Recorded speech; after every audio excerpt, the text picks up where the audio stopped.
Good morning friends. कैसे हैं आप सब? होप सब बढ़िया मज़े में। Welcome to my YouTube channel. हम डिस्कस करने जा रहे हैं जो अभी रिसेंटली बजट आया उसमें जो इनकम टैक्स के स्लैब में जो चेंजेस आए हैं हम उनको डिस्कस कर रहे हैं। ठीक है, आइए अब हम देखते हैं। Rates of income tax. Rate of income tax in respect of income liable to tax for the assessment year 2023 to 24। ठीक है, अभी जो फाइनेंशियल ईयर चल रहा है 22-23 उसके लिए जो है वो रेट्स तो ऑलरेडी डिफाइंड है। अभी जो रिसेंटली बजट में चेंजेस हुए हैं वो असेसमेंट ईयर 24-25 के लिए होंगे। ठीक है, तो अब हम ये देखते हैं। इन respect of income of all category of assessee liable to tax for assessment year 23-24, rate of income tax have either been specified in specific sections of the act like 115BAA और 115BAB। ये किसका rates यहाँ पे define करते हैं? Domestic company की।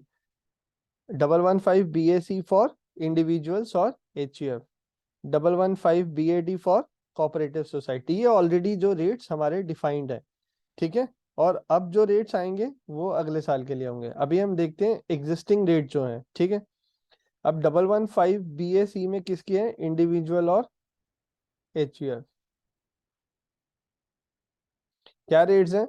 As per the provision of section 115BAC of Act, an individual or HUF from assessment year 21 to 22 to assessment year 23-24 has option to pay tax in respect of total income। क्योंकि ये new tax regime है, ये जो new tax regime अभी आया था ये वो है। तो यहाँ पे क्या है, पर्सन के पास ऑप्शन है कि उसे ये चूज करना है या नहीं करना। ठीक है, अप टू 2.5 लाख तक कोई टैक्स नहीं है। नेक्स्ट 2.5 से 5 लाख तक 5%, फिर 5 से 7.5 तक 10%, 7.5 से 10 लाख तक 15%, सिमिलरली 10 से 12.5 तक 20%, 12.5 से 15 लाख तक 25% एंड अबव 15 30%। अगर आप देखेंगे ये 5% इंक्रीज हो रहा है, 10 से 15, 15 से 20, 20 से 25, 25 से 30।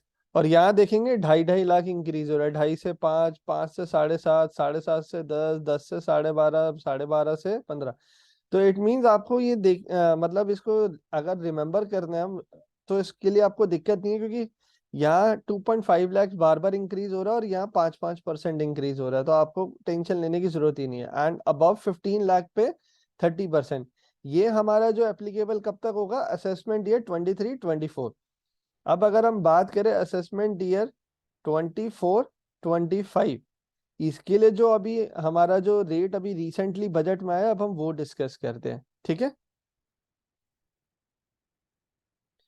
with effect from assessment year 24-25 it is proposed that following rate provided under the proposed subsection कौन सा? 1A of 55BAC individual or HF shall be the rates applicable for determining the income tax payable in respect of total income of a person being individual, HUF, AOP, BOI। ठीक है, अब आज ये rates क्या है? जैसे कि ऊपर 2.5 तक कुछ नहीं था, यहाँ पे हमारा जो स्टार्ट होगा वो 3 लाख का होगा और वहां पर हमारा क्या था? 2.5 लाख का गैप होगा। यहाँ पे अगर आप देखेंगे तो 3 लाख का गैप होगा, 3 3 3 3 3।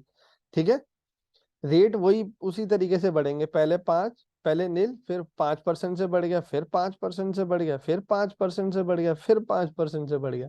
लेकिन अगर आप देखेंगे तो जैसे पहले वाले में 25% था, वो न्यू वाले टैक्स रिजाइम में जो अब चेंजेस हुए हैं उसमें नहीं है। बस यहाँ पे आपका कितना बढ़ेगा? 10% से। तो अप टू 3 लाख तो हमारा कोई टैक्स नहीं है। 3 to 6 लाख अगर हमारी इनकम है तो 5% टैक्स है। 6 to 9 लाख के इनकम में हमारा 10% है।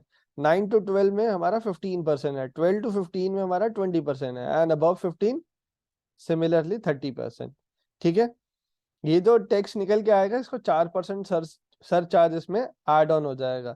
अब जैसे कि आप जानते ही हैं न्यू टैक्स रेजाइम में कोई भी डिडक्शन आपको नहीं मिलती, like ATC, ATD, ATU, ATE, कोई भी आपको LIC, post office, mediclaim, health insurance, या आपका कोई एजुकेशन लोन, आपकी कोई एटीयू हैंडीकैप की रिलेटेड कोई भी है, मतलब इन शॉर्ट आपको न्यू टैक्स रेजाइम जब आप ऑप्ट करते हैं तो आपको वो डिडक्शंस नहीं मिलती। लेकिन इस बजट में कुछ डिडक्शंस अलाउ करी गई हैं, अभी हम वो देखते हैं वो कौन सी हैं। ठीक है, अब ये कहते हैं the above mention rate shall apply to all individual और एचईएफ। ठीक, ये तो अभी हमने पढ़ ही लिया। Unless an option is exercised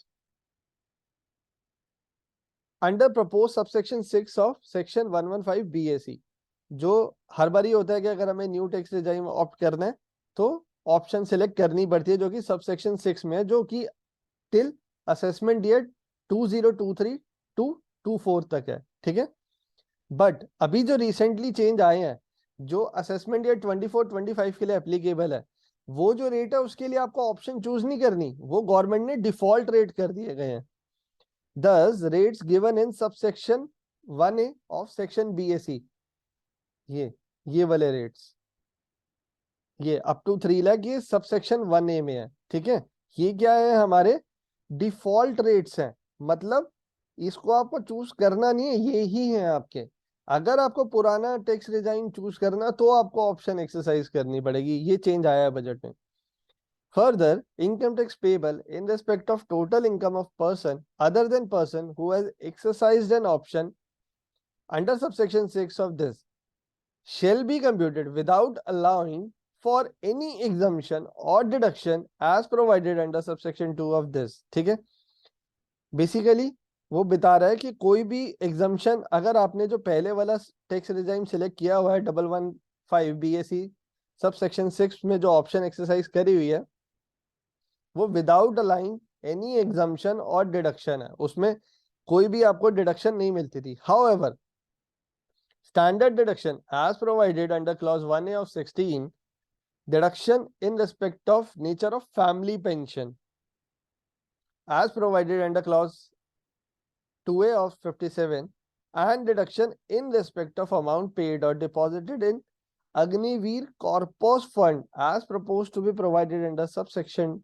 2 of section 80CCH of the Act shall be allowed for the purpose of computing income chargeable to tax under subsection 1A। ठीक है, एक आपको वो बोल रहा है जो आपको अब क्या मिलेगा, स्टैंडर्ड डिडक्शन मिलेगा, जो कि आपको पहले नहीं मिलता था।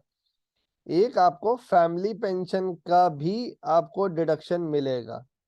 ठीक है, तीसरा बोल रहा है अगर आपने कोई भी पैसा अग्निवीर कॉर्पस फंड में डाला तो ये भी आपको मिलेगा न्यू टैक्स रेजाइम के अंदर, जो कि अब डिफॉल्ट है आपका, और आपको अगर नहीं करना तो आपको पुराने वाला ऑप्शन करना पड़ेगा।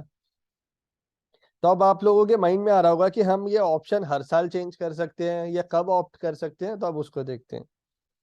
If option is exercise under subsection 6 of 115 BAC, then nothing contained in subsection 1A of section BAC shall apply in respect of such person। ठीक है, अब ऑप्शन कब एक्सरसाइज करनी है हमें, the option is required to be exercise जो हमारी due date होती है सेक्शन 139(1) के अंदर, उससे पहले, ऑन और before the due date specified in subsection 1 of section 139 of the act for furnishing the return of income for such assessment year in case of a person having income from business or profession, and such option once exercised shall apply to subsequent assessment years। ठीक है, आपको जो भी section 139 में due date होती है उससे पहले, ऑन और बिफोर, आपको ये ऑप्शन एक्सरसाइज करना है।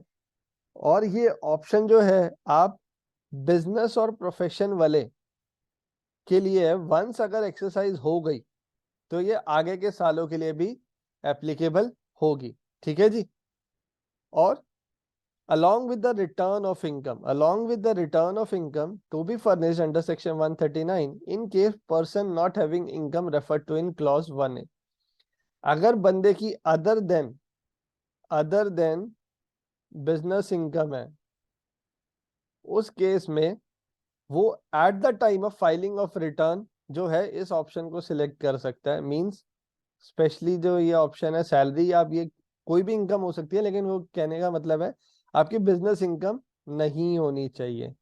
ठीक है, अब आदि a person having income from business or profession who has exercised the above option shifting out of regime provided under proposed subsection 1A of section 115 BAC shall be able to exercise the option of opting back to the regime under proposed subsection only once. वो basically कह रहे हैं कि अगर आपने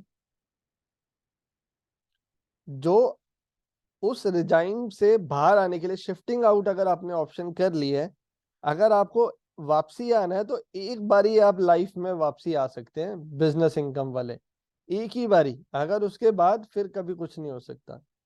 However, person having not having income from business or profession shall be able to exercise this option every year. जैसे कि हमने पॉइंट अभी पढ़ा along with the return of income.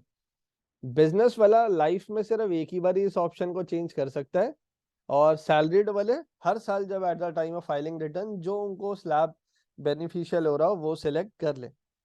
ठीक है, क्लियर है? ओके.